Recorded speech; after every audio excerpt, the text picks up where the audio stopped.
the opposition PNP has given the government, I believe, a 72-hour ultimatum to rescind the appointment of Dennis Chung and his appointment to the FID. My question is, what's the government's response to that call? Would you, PM, I can take that too. All right. Just to note, and I got some questions from other members of the media in relation to that appointment. Every single senior appointment in government goes through a process. There is a process that we go through. The position is advertised. Individuals apply. There is a panel that's put together that shortlists candidates. And then there is an interview process that takes place. And there is scoring. The members of the committee score each of the persons. And then they make a selection. So there is a process that would have been followed. And from all the information I've been given, that process was followed. And so, we may have issues or not, and some people are celebrating the appointment, and some are not. But the reality is that as government, we have put in place particular systems, especially in the hiring of senior government officials, and those processes were followed. If you have something to say it was not, then tell us that. But the process, as far as what we have the information on, that process has been followed. And I'm answering you the way I answered that other reporter who spoke to me earlier today. In the report tabled in Parliament on Tuesday, Director of Investigations, Kevon Stevenson, says the millions of dollars transferred between three companies linked to Mr. Holness raises several concerns. He has called on Tax Administration Jamaica, TAJ, and the Financial Investigations Division, FID, to probe the company's accounts for potential irregularities.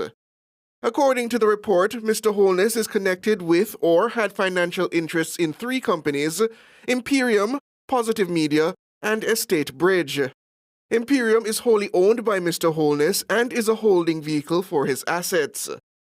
A forensic examination of accounts attributed to Mr. Holness and the referenced companies for January 1, 2020 to June 13, 2023 revealed intercompany deposits and withdrawals in excess of $470 million and $427 million respectively. According to Mr. Stevenson, the transfers are not supported by the apparent capital generated.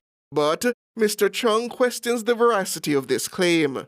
And I'm trying to figure out what the relevance of that finding is, because transactions can move between accounts based on, liquidating one asset, getting a loan, setting it up somewhere else, and set it up somewhere else for use. So, for example, Positive Jamaica, I understand, is a foundation, and you might want to move money from a foundation to another account, which is an investment account, to do transactions. Particularly when I look at Table 6, which is the assets, liabilities, and income held by Mr. Holness, you don't really see any significant positive movement in it. You see that there's movement between US dollar assets and Jamaican dollar assets, but the total of it, it doesn't seem as if there's any significant increase in assets. The chartered accountant also calls into question claims by the Commission that a company named Green Emerald does not generate sufficient income to support loans valuing $20 million to Positive Media between 2021 and 2022. I've looked through the report and I see, for example, that they're questioning loans from a company that does not have the income to lend the money. You don't have to lend money like that. You can lend money by basically being a guarantor, taking it in one name and sending it to another company.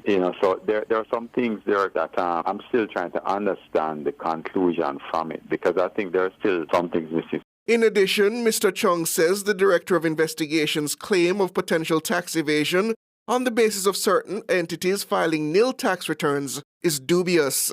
People filing nil returns, if you don't generate any profits, because remember, income is not profits, then, you could file a nil return. And a lot of people also in the country, not just be touching this one, get dividends, for example, which is taxed at source, and don't know that they're supposed to file that also. I don't find that there's anything suspicious with it. The assumption also is that the tax people are not doing their work if the filings were made, because when you file, you actually do file financial statements with it. So it's not that you're just going to file the returns alone. As I said, if there's no profit, then of course it's going to be nil because you don't get charged tax on total income. Mr. Chung says the Integrity Commission should share the detailed findings from the international forensic auditor who was engaged as part of its probe. Some viewers and my subscribers, I realize that everyone on the Jamaican Labour Party side have been playing dumb. They might behave as if they did not hear the comment made by Dennis Chang regarding to Andrew Holness' statutory declaration. Now, Dana Morris, I guess say she never heard of that comment. She don't have no knowledge of that comment. Flavor Williams came out and defend Dennis Chang supporting corruption and said that this man is fit. How can you support corruption and in the same time fighting against corruption? How can you support the Prime Minister in his wrongdoing, in robbing poor people's purse, but at the same time you are ready to be the head of the investigation with the FID who is going to investigate the Prime Minister for illicit enrichment fraud, tax fraud, money laundering, stealing charity funds. How is that going to work?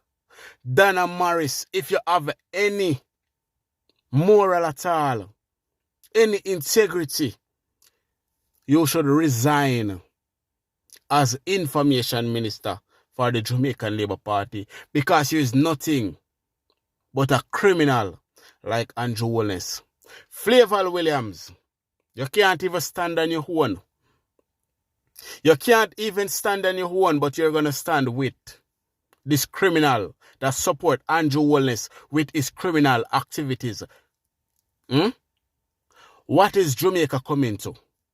What is this country really coming to? We are taken over by corruption. I can't believe everyone is supporting corruption.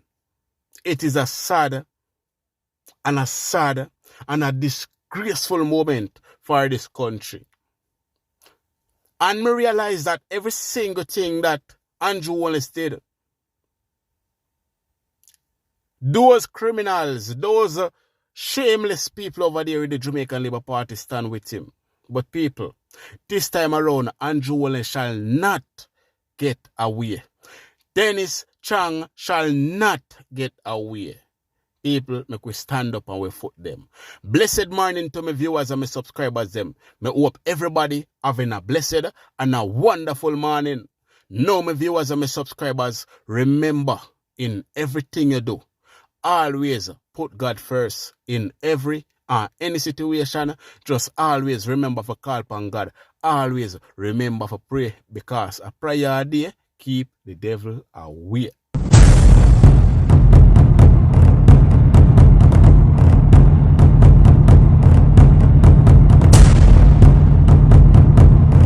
Yeah, a message for the most honorable Andrew Michael Holness. You may send a message come go give. Because I cut up with you in my Prime Minister. And I tell you why I cut up with you. You have 28 bank account. 28 bank account. And I do so much for Jamaica. Here more you're doing a third term. More you triple your bank account them. I say 320, 60, 3824. You have 84 bank account. 84 bank account if you have Andrew Holness. Because if you have 28 and I do so much. Because the man when he in PG saying they have 5. And him not do nothing for Jamaica. So it look like the more bank account you have, the better it is for Jamaica. So you see in the next term, but 84 bank account. 84 bank account, my Prime Minister. Trust me.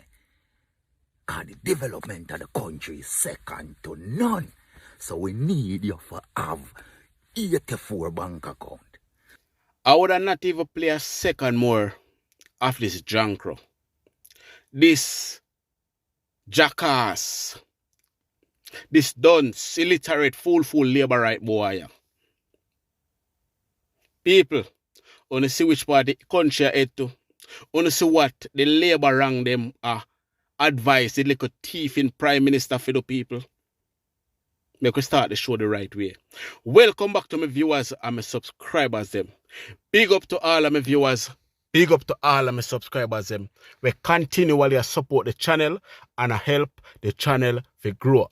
Now people, remember to like and share this video. Remember to like and share this video and also subscribe to the channel if you haven't subscribed as yet. Now, you have some liquor. Hungry belly labor right. Like that idiot one that we want to see on the phone screen a while ago. That believe this thief in Prime Minister should continue to rob the poor people purse. These dunce and illiterate people that don't know A from bullfoot, that support wrongdoings, support the Prime Minister, the government of Jamaica in his wrongdoings. People, this is another reason why every single vote counts. Because idiots like these will forever put back this criminal in power. This is the reason why every single vote count, and people, do not get caught up with the devil. It rather you die with your soul righteous. It rather you die for God, die with a righteous soul, a clean and a pure soul, a clean and a pure heart, than die with corruption packed up inside of you. Die with the devil eating up your soul.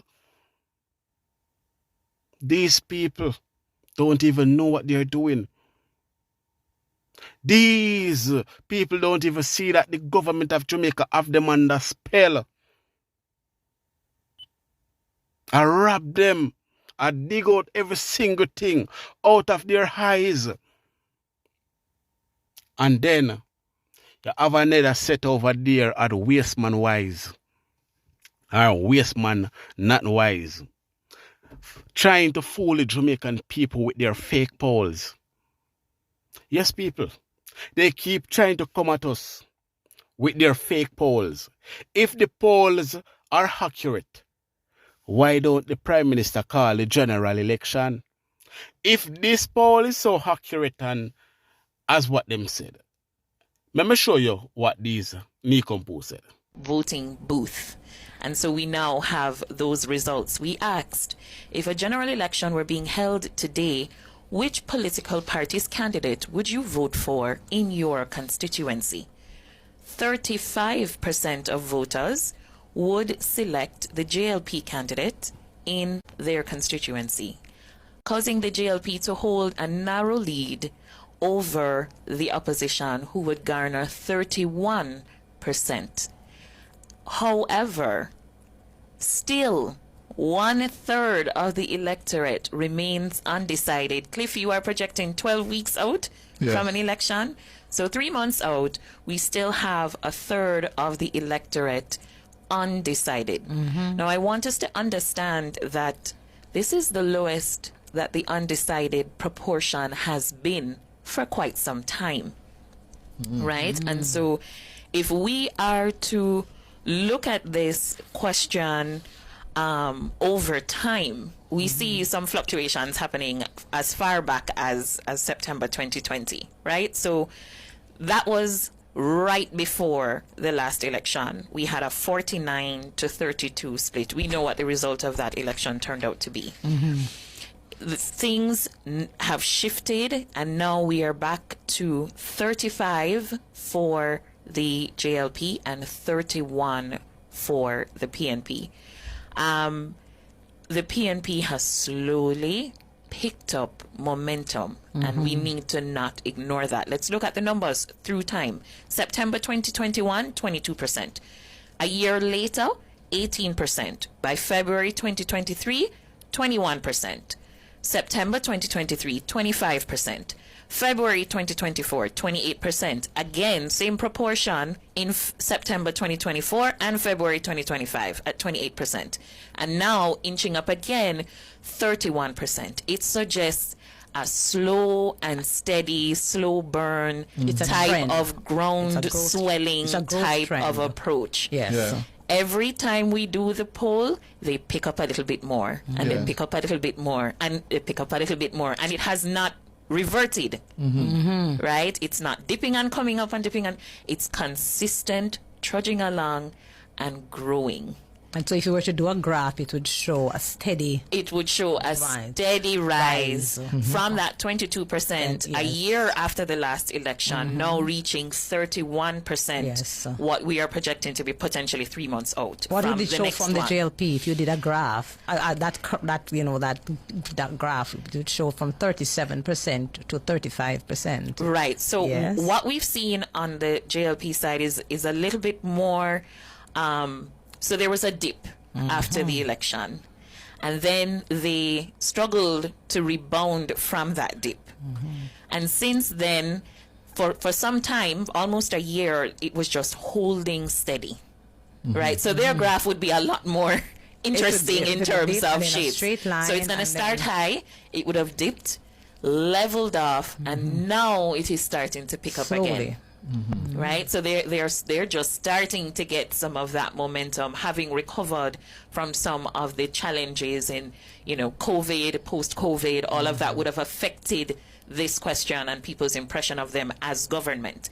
However, they've been able to recover from that. They recovered, I would say, around September 2023, when it would have gone from 24% 6 months prior and reaching 31% by September 2023 and holding firm there for 3 consecutive polls until September 2024. And then in February of this year, they picked up another 3% to reach 34%, and then now we are at 35%.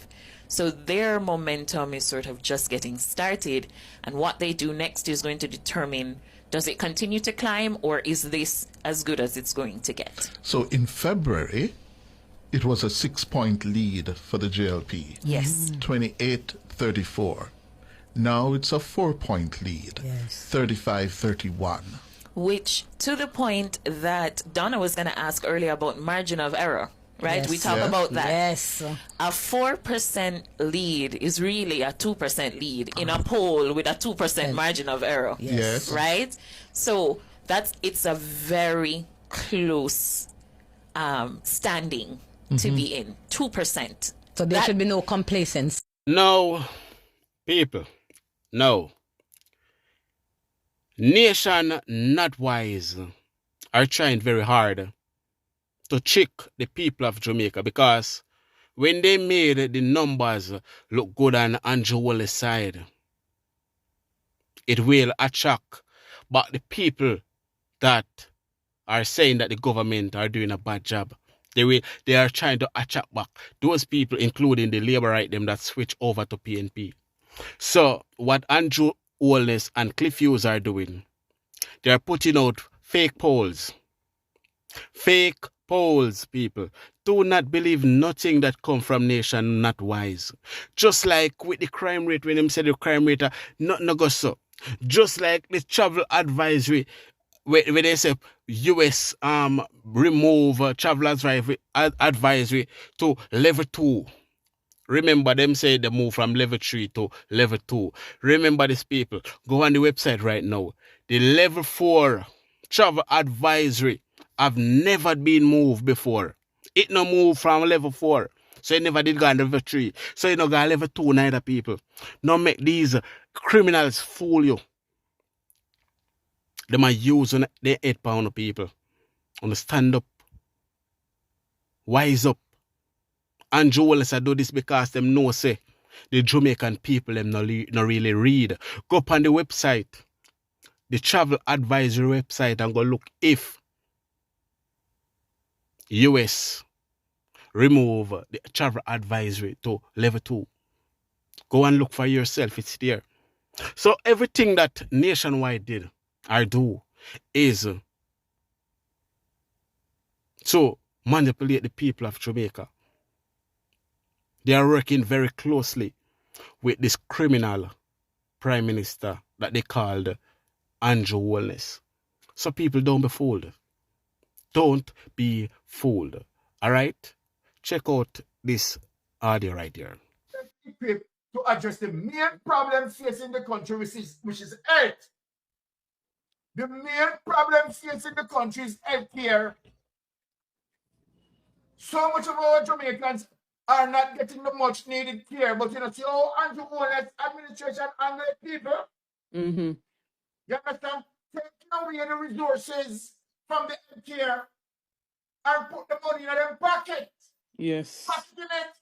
This is how Jamaica is going to observe the wickedness and the corruption and make sure, say, them vote you out.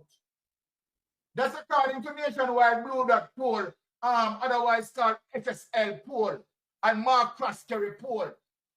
Powered by Total Tools. You don't think you can fool anybody? Now we could just listen to them. The Holness-led JLP has been touting what it says is a record of performance and achievement over its near decade-long stint in government. The Prime Minister himself has asked voters to reflect on which of the two political parties are best suited to get the job done. All governments must come to you with a manifesto of plans, things that we're going to do. And you have to assess, can they do it?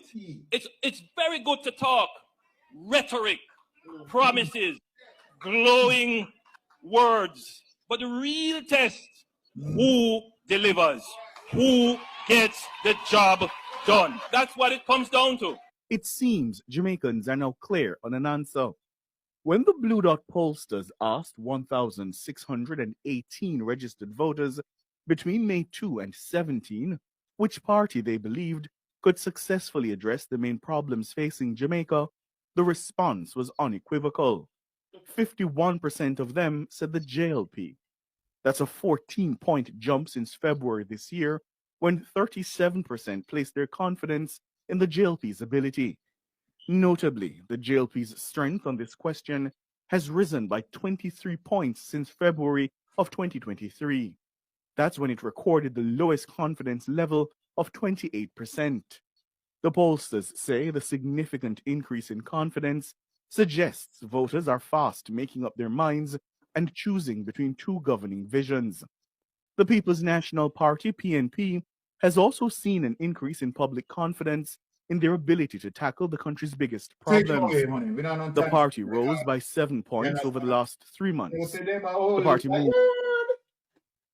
We don't have no time for them, so we even bother listen to them or even go comment on that because we know them all life.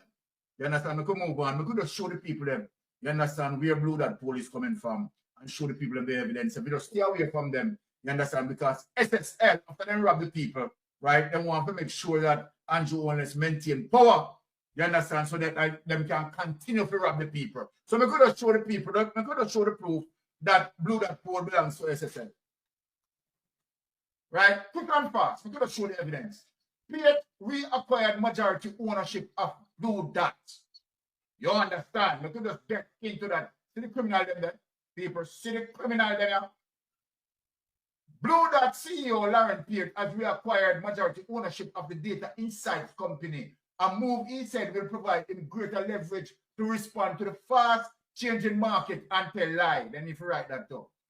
Piet and SSL Venture Capital finalized the equity agreement on Tuesday, April 21, 2020.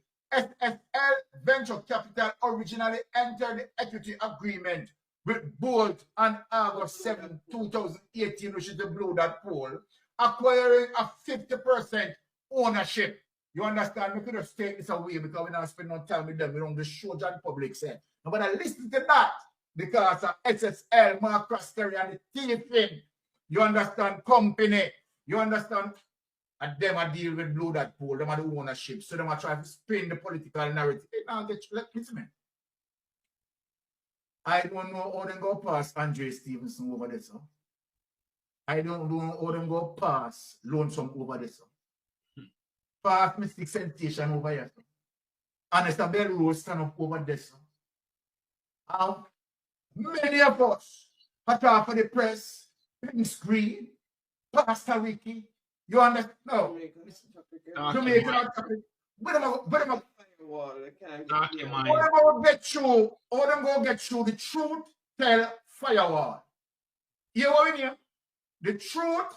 Tell firewall. How are they going to get through that? They can't get through that. No. They can't get through. Every light can't pass. And that is why we are here in the space. You understand? No, people. Now, let us go back as it relates to the national integrity action in terms of what the national integrity action is saying. Giving back some reflection of how Andrew Holness want to put some. Jamaica people, Andrew Holness can't afford to lose this general election. If Andrew Holness loses this general election, you will see one of the biggest corruption in the history of lifetime. He will get exposed from the SSL. First and foremost, prisoner Miss Andrew Holness, if he should lose, or when he loses this general election. So they will use nasty mouth Cliff Hughes, frothy mouth Cliff Hughes, and Jazz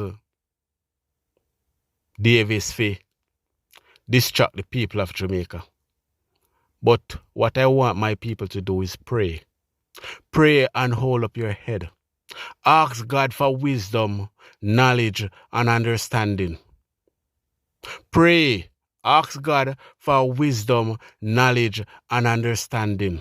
Eliminate the dark cloud that this man have over our country. Eliminate the evil cloud that this man have over our country. The evil spell that he had on our children, our people that are checking them, letting them feel like he's doing a great job. People, even when it come on to in the business community that are saying that Andrew Holness are doing a bad job, the country are failing, the country are about to explode, Jamaica are about to land on their face where I don't think they can even get up back for right now. They're saying that it is a lie. And I'm going to play two different audio from two different business community. And you will see that everyone is saying the same thing, people. Get rid of this corrupt government. Get rid of Andrew Holness and his evil empire. His criminal organization, my people. Remember to like and share this video. All right? I'm not saying I'm not blaming the commercial banks because they have a big part to play in lowering their rates. But what I'll say to you, just like any other businesses operating out there, when you have a devalued currency and the dollar moves to 165 or 162 to 1, and you buy your goods and services or your raw materials and you bring it in, it takes a while for the pass-through effect to take place. So I'm not sure how the banking sector operates and if there's what they call a timing thing that needs to happen. But, you know, yes, the Bank of Jamaica needs to pressure them, but I think more needs to be done to get our rates and policies in place to allow banks to lend money, to allow businesses to be competitive on the global sphere. Everything's going to start going haywire, and I'll tell you something, the government better call election quickly because the balloon is about to blow. The economy is in the worst position that I have ever seen it in my 30-odd years of business. The buying power is the weakest, remittances are down, tourism is struggling, everything is struggling. And what are we doing? We're doing things to stifle the economy with our monetary policies coming from the Bank of Jamaica and the Ministry of Finance. People out there that are living and working in Jamaica may all seem fine and dandy when the politicians step out on stage and speak high and mighty of how great the economy is doing. But look at how many hungry people are out there that are struggling, how many businesses are finding it hard, right? So we need to start waking up the government. Close to 2 months after the 10% tariff on goods exported from Jamaica to the United States took effect, Chief Executive Officer of the separate group, Richard Pandoe, says from a supply chain standpoint, the impact on manufacturers has been worse than during the COVID-19 pandemic. Mr. Pandoe says his company has been trying to find alternative markets.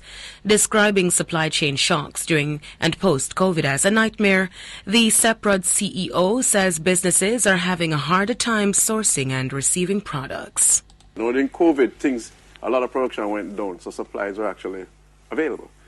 Some commodity price went through the roof, obviously, but the fact is that the reality of today, and I've been saying this for at least a year and a half, 2 years now, that our supply chain disruptions are actually worse now. So who's most at risk now, MSMEs? The MSMEs are always at risk. I mean, the smaller you are, the bigger your risking, right? Chief Executive Officer of Separate Group Richard Pandoe responding to Smile Jamaica host Simone Clark. He says Jamaican manufacturers are in wait-and-see mode, whether U.S. consumers will purchase their goods at increased costs. The consumers in the U.S. are facing price increase on a number of items, from their electronics to this, whatever. They're going to look at their basket and say, boy, should I buy Supergen? Is that a necessity or is that nice to have? Maybe instead of picking up 3, they pick up 1. So right now, I mean, I'm just coming from the U.S. last week, meeting a lot of the CEOs of different companies. Everybody, they've asked us first, absorb it. Of course, you can absorb it. Yeah, that's what. For example, the lobster come from Jamaica. First thing, absorb it. We cannot absorb it. And therefore, the price has been passed through for the most part. And there's a waiting to see how the consumers react. My feeling is that the volumes will come down. We're going to have to find a way to either be more productive and have more production so we can drive our unit costs down to kind of cushion that price. Look new markets, our next approach, and also look at our supply chain and see if we can bring in stuff to actually reduce our costs. CEO of the Separate Group, Richard Pandoe.